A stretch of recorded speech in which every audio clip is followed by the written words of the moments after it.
জাপানে ৭.১ মাত্রার শক্তিশালী ভূমিকম্পে একটি বহুতল শপিং মলের অংশবিশেষ ধসে পড়েছে। এতে ভবনটির ভেতরে বহু মানুষ আটকা পড়েছেন। এছাড়াও ভূমিকম্পে দেশের বিভিন্ন এলাকায় অসংখ্য মানুষ আহত হয়। তাদের মধ্যে অন্তত ৫০ জনকে চিকিৎসার জন্য হাসপাতালে ভর্তি করা হয়েছে।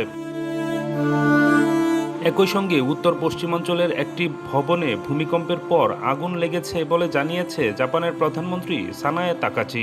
জাপানের সরকারি সংবাদ মাধ্যম এনএইচকের প্রচারিত ভিডিওতে দেখা যায়, ভূমিকম্পের পর দেশের প্রধান দ্বীপ কায়ুসুতে একাধিক জায়গায় আগুন ধরেছে, কয়েকটি ব্রিজ ক্ষতিগ্রস্ত হয়েছে এবং একটি মালবাহী ট্রেন লাইনচ্যুত হয়ে পড়েছে। এছাড়াও অনেক জায়গার সড়কে ফাটল দেখা গেছে। সংবাদ মাধ্যমটি বলছে, ভূমিকম্পে এখন পর্যন্ত সেখানে ১২টি বাড়ি ধসে পড়ার ঘটনা ঘটেছে।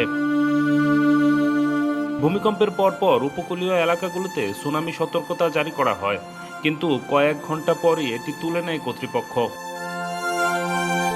জাপানের কাশিমা শহরের একটি শপিং মলের দ্বিতীয় তলা ধসে পড়েছে। ফায়ার সার্ভিস জানিয়েছে, এ ঘটনায় ভবনটির ভেতরে বেশ কয়েকজন আটকা পড়েছেন।